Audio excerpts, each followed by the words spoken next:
Wah, Bapak Ibu sekalian, Pak Elias boleh menghadap ke jemaat supaya gantengnya lebih terlihat. Kalau lihat ke saya nanti saya yang grogi Pak Elias. Bapak Ibu sekalian, Bapak Pendeta Elias Walilo hadir dari GBI Rock Wamena tentunya untuk membagikan kesaksian perjalanan pelayanan beliau di tanah Papua. Kita punya waktu bersama Pak Elias selama 15 menit. Untuk itu boleh mungkin saya awali dengan Pak Elias, saya persilakan untuk Anda memperkenalkan diri secara singkat dan mungkin juga dapat menceritakan bagaimana pengalaman Anda merasakan panggilan menjadi penyebar Injil di tanah Papua. Silakan Pak Elias. Baik, shalom. Haleluya. Kita beri tepuk tangan untuk Tuhan Yesus dulu. Haleluya. Baik, terima kasih waktu untuk saya. Saya adalah seorang hamba Tuhan. Nama saya Pendeta Elias Walilo Halim. Saya anak rohani daripada Pak Pendeta David Halim, beliau sudah almarhum. Tapi puji Tuhan, walaupun beliau sudah pergi, tapi saya masih ada dan ada banyak yang lain. Baik, terima kasih waktu untuk saya. Saya gembala GBI yang ada di Kabupaten Jayawijaya dan Tuhan percayakan saya saat ini saya menjabat sebagai Ketua Wilayah Kabupaten Jayawijaya. Dan istri saya satu, walaupun teman-teman saya banyak istrinya 5 sampai belasan, tapi Elias yang berdiri di depan ini beda dari yang lain. Puji Tuhan. Dan istri saya orang Ambon, anak 3. Terima kasih dan dalam kesempatan ini saya melayani kurang lebih 20 tahun yang lalu. Ya puji Tuhan. Dan saat ini saya membawahi ada beberapa gereja yang saya pimpin, tetapi saat ini saya ada di khusus untuk Kabupaten Jayawijaya. Mungkin itu saja dulu. Ya, terima kasih. Baik, terima kasih perkenalan singkatnya. Tapi Pak Elias saya boleh diceritakan juga tadi kembali saya ulang untuk terkait bagaimana pengalaman Pak Elias merasakan panggilan Tuhan untuk melayani di tanah Papua, melayani sama saudara Papua. Boleh diceritakan Pak Elias? Ya. Baik, terima kasih. Untuk pengalaman pelayanan yang ada di Papua, saya ada di gunung. Jadi beda dengan yang ada di pesisir pantai. Jadi pelayanan di pesisir pantai itu agak gampang daripada kita yang ada di gunung. Di gunung itu satu orang gunung atau satu orang Wamena bertobat itu masalahnya tidak main-main. Jadi saya sama-sama dengan Pak Ketua BPD, Pak Pendeta Rimabel, itu pengalamannya cukup. Jadi ini kita Yesus lawan Yesus, memang gereja sudah ada di sana. Tapi jadi maksud saya begini, gereja sudah ada di sana. Kita GBI baru hadir, jadi menganggap bahwa GBI itu gereja baru. Akhirnya untuk kita masuk di satu desa atau satu kampung, itu harganya tidak main-main. Satu orang bertobat, tantangannya itu kita diperhadapkan dengan RW yang ada di sana, kepala desa yang ada di sana, sampai ke polisi. Sampai satu waktu, itu zamannya Ketua BPD Pak Pendeta Mabel, pada waktu itu kami ada di sana. Satu gereja kita ada di wilayah Katolik. Waktu itu gereja sudah berdiri, sudah tinggal tutup seng. Begini rombongan ada sekitar hampir 500-600 orang yang datang bongkar gereja itu. Jadi kami menyaksikan dan hari itu mereka merencana untuk membunuh saya, tapi luar biasa di tengah-tengah itu Tuhan butakan mata mereka dan saya luput dari ancaman itu. Dan satu orang bertobat atau satu orang yang masuk ke kami itu memang harus bayar. Saya pernah diperhadapkan, dihakimi ada sekelompok orang, lalu saya ditahan dari jam 8 sampai jam 2 siang. Mereka taruh saya di matahari di sana. Jadi taruh di tempat dari jam 8 pagi sampai jam 2 siang, taruh di tempat matahari. Lalu ada hampir 30 orang sekian saya baptis. Waktu hampir 30 orang kami baptis, lalu keluarganya mereka mengundang saya. Lalu suruh saya bayar. Nah, waktu kami bayar, Roh Kudus taruh pikiran begini, oke, kami akan bayar, tetapi babi yang kami akan bayar atau uang yang kami akan bayar, uang ini akan dikemanakan? Kasih masuk di gereja atau Bapak Ibu akan makan? Roh Kudus taruh pikiran itu, dan saya sampaikan hal itu. Waktu saya sampaikan hal itu mereka pulang. Kalau kasih masuk di gereja, ini masalah jiwa. Ini pikiran mereka. Kalau mereka makan, menjadi kutuk.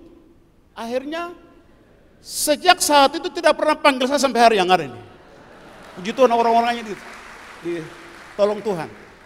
Nah, jadi pelayanan yang ada di gunung itu susah-susah gampang.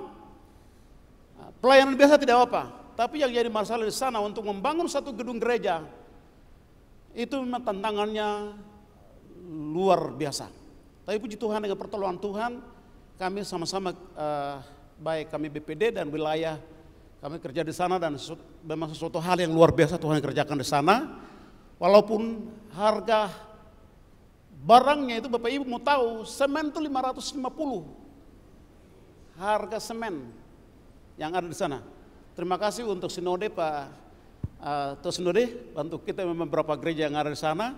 Memang luar biasa Bapak Ibu dikasih oleh Tuhan. Nah, itu harga barang, tapi harga jiwa yang ada di sana Bapak Ibu itu lebih mahal daripada yang itu. Nah, sehingga Bapak dikasih oleh Tuhan, dan waktu yang luar biasa hari ini sedang terjadi. Mungkin saya lanjut ya. Boleh, silakan Ya. Pak Elias.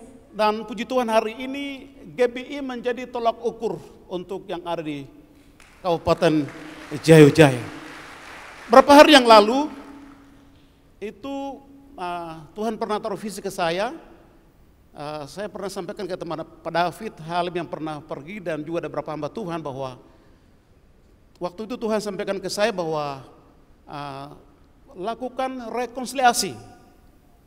Jadi seluruh tanah Papua itu para misionaris yang dibunuh, yang kami ambil data itu ada sekitar 48 misionaris yang dibunuh, yang dimakan, dan yang diusir. Tapi yang diusir tidak termasuk, tapi yang dibunuh. Yang dibunuh itu ada sekitar 48 para martir yang mati di seluruh tanah Papua. Jadi hari ini kalau Bapak Ibu kalau lihat konflik yang sedang terjadi baik antara suku dengan suku yang lain, itu berawal dari darah misionaris yang telah dibunuh di seluruh tanah Papua.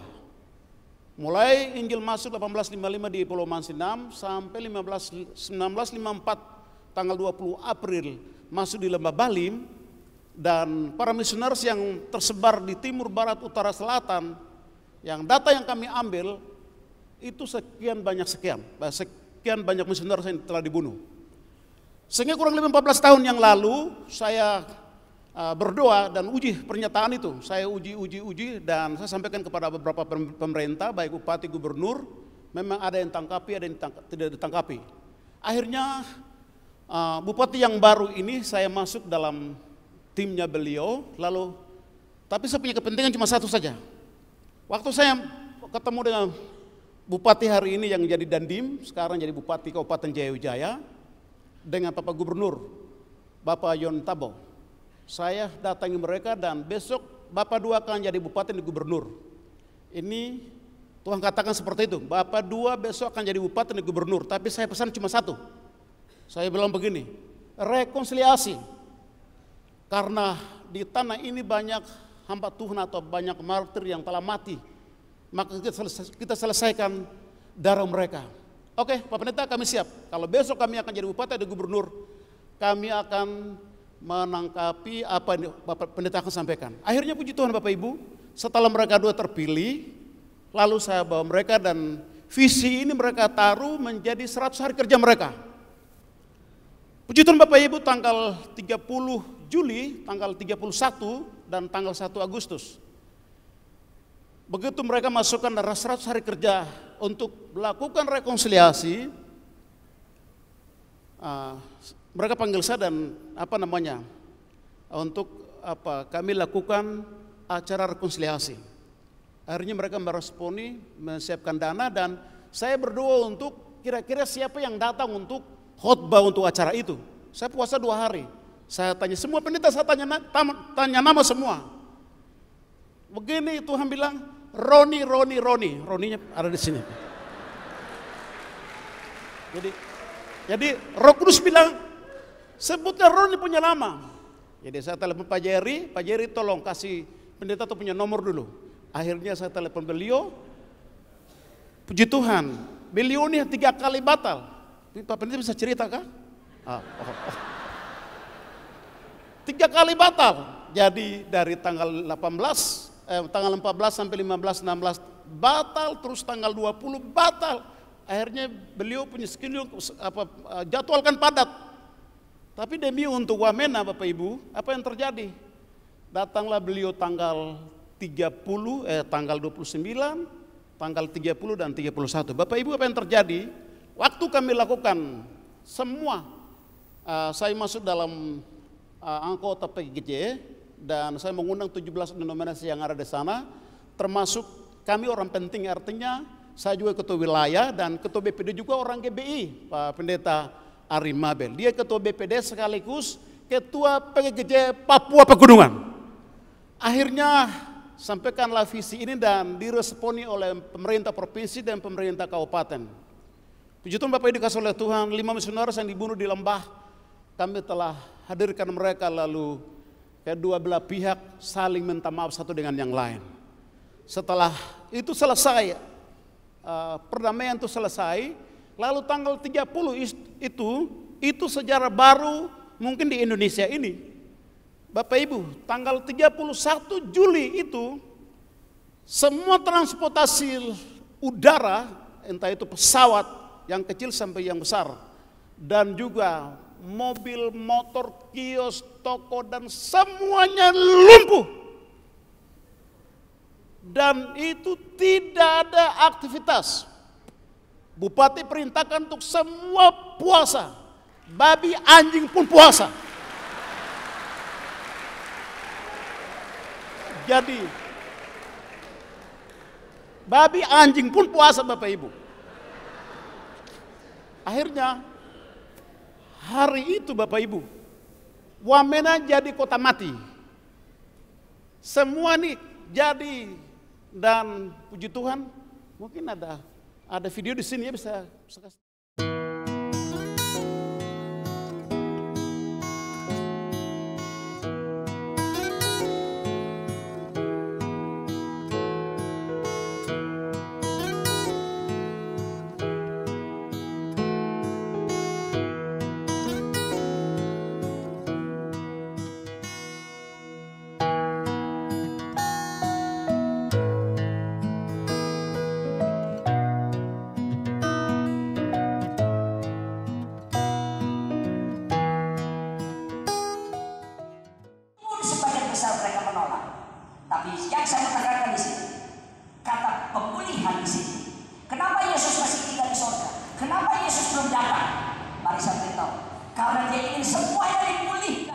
Bukankah dalam Yohanes pasal 14 telah dipilih dan segala bangsa, oh kita dipilih jadi umatnya.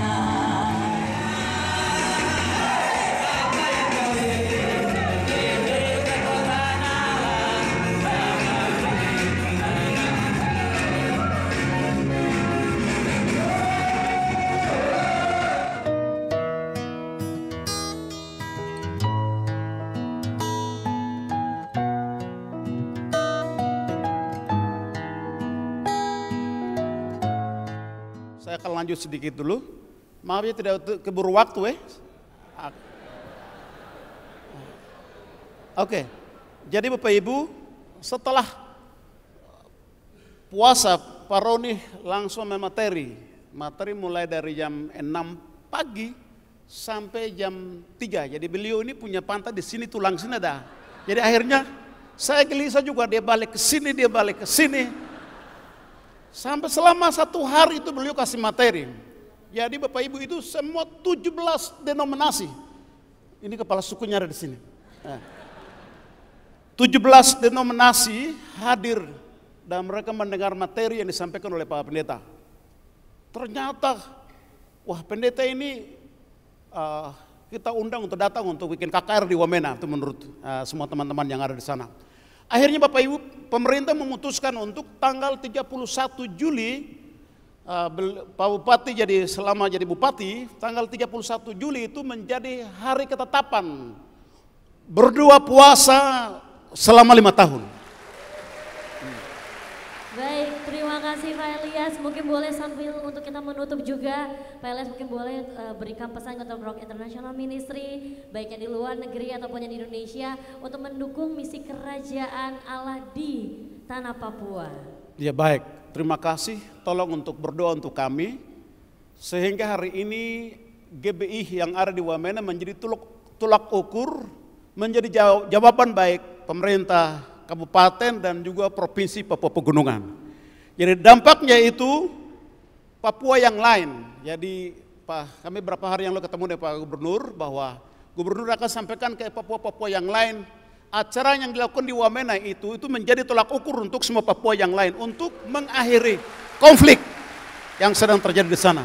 Jadi saya minta dukungan doa dari Bapak dan Ibu sehingga GBI menjadi tolak ukur, bahkan juga melalui wadah ini banyak orang dipulihkan, ditolong, bahkan juga diselamatkan oleh Tuhan.